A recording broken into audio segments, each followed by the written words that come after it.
नमस्ते। कभी सोचा है, पानी जो हम पीते हैं, जो बारिश की बूंदों में गिरता है या जो बर्फ बनकर जम जाता है, ये सब असल में है क्या? क्या ये एक ही चीज के अलग-अलग रूप हैं? आज हम पानी के इन्हीं अलग-अलग चेहरों के पीछे छिपे विज्ञान को समझने की कोशिश करेंगे।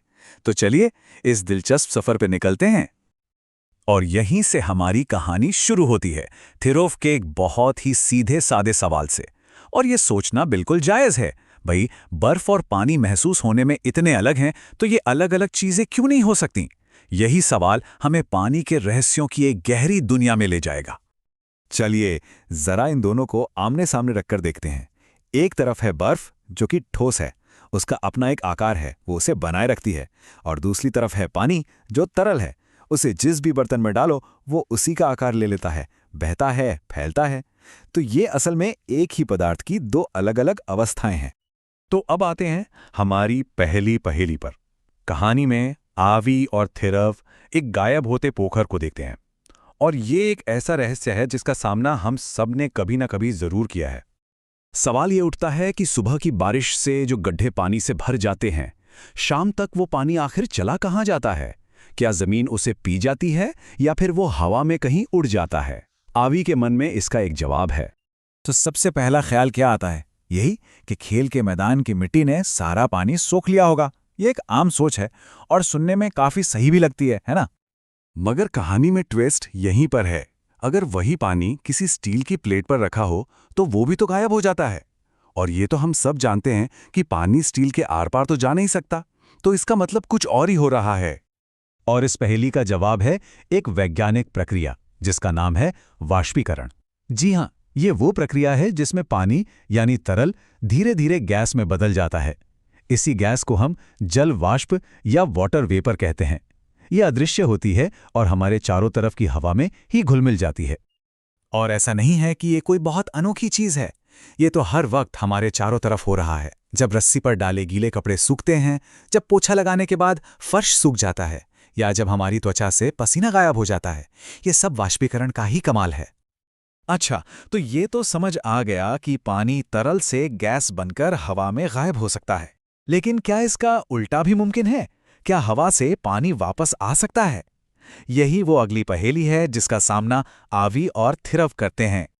ये एक बहुत आम नज़ारा है। जब भी किसी ग्लास में बर्फीला ठंडा पानी डालते हैं तो थोड़ी ही देर में उसकी बाहरी सतह पर पानी की नन्ही नन्ही बूंदें जम जाती हैं। सवाल ये है कि ये बूंदें आती कहाँ से हैं? सबसे पहले तो यही लगता है कि शायद पानी ग्लास के अंदर से ही किसी तरह रिस कर बाहर आ गया है। ये एक बहुत ही स्वाभाविक अंदाजा है। मगर एक छोटी सी चीज इस थ्योरी को गलत साबित कर देती है। अगर ध्यान से देखें तो ग्लास के अंदर पानी का लेवल जरा भी कम नहीं होता। तो अगर पानी अंदर से नहीं आ रहा तो फिर ये आ कहां से रहा है? और यहीं पर यह पहेली और भी दिलचस्प हो जाती है।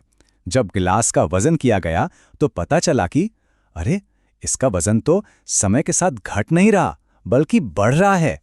इसका मतलब तो साफ है, पानी गिलास से बाहर नहीं जा रहा बल्कि बाहर से कुछ गिलास पर आकर जमा हो रहा है। और इसी प्रक्रिया को विज्ञान की भाषा में कहते हैं संघनन।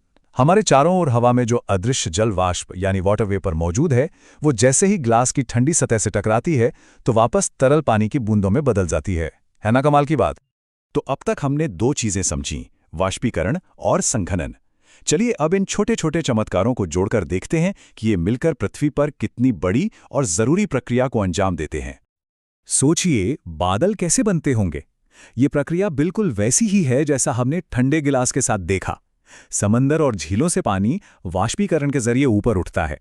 ऊंचाई पर पहुंचकर हवा ठंडी हो जाती है और ये जल वाष्प हवा में मौजूद धूल के बहुत ही छोटे कणों पर संघनित होकर यानी जमकर नन्ही नन्ही बूंदें बना लेती हैं। और इन्हीं अरबों खरबों बूंदों का झुंड हमें बादल के रूप में दिखाई देता है। और फिर जब ये बूंदें आपस में जुड़ती जाती हैं और इतनी भारी हो जाती हैं कि हवा उन्हें और संभाल नहीं पाती, तो बस वो बारिश, बर्फ या ओले बनकर वापस जमीन पर आ गिरती हैं। इस तरह जो पानी कभी पोखर से गायब हुआ था, वो बादलों के रास्ते घूमकर वापस आ जाता है। तो हमने जो भी देखा, पोखर का गायब होना, गिलास पे बूंदों का जमना, बादलों का बनना और फिर बरसना, ये सब अलग अलग चीजें नहीं हैं। ये सब एक ही बड़े, कभी ना खत्म होने वाले सफर का हिस्सा हैं।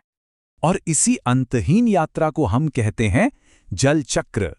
ये पानी का एक लगातार चलने वाला सफर है जो जमीन से आसमान और आसमान से वापस जमीन तक चलता ही रहता है। तो चलिए इस पूरे सफर को एक बार फिर से दोहराते हैं। सबसे पहले वाष्पीकरण, जिससे पानी भाप बनकर ऊपर जाता है। फिर संघनन, जिससे बादल बनते हैं। उसके बाद वर्षण, यानी बारिश या बर्फ के रूप में पानी का नीचे आना। और आखिर में संग्रहण, जब ये पानी वापस नदियों और महासागरों में जमा हो जाता है। ये एक ऐसा चक्र है जो हमारे ग्रह पर जीवन को चलाता है। और आखिर में ये सवाल हम सब के लिए है। जब हम समझते हैं कि पानी एक अंतहीन चक्र का हिस्सा है, तो हमें ये भी याद आता है कि ये कितना कीमती है और हमारे जीवन के लिए कितना ज़रूरी है। ये सिर्फ इस्तेमाल करने की चीज़ नहीं, बल्कि एक ऐसी साझा जिम्मेदारी है जिसे हमें मिलकर सहेजना है।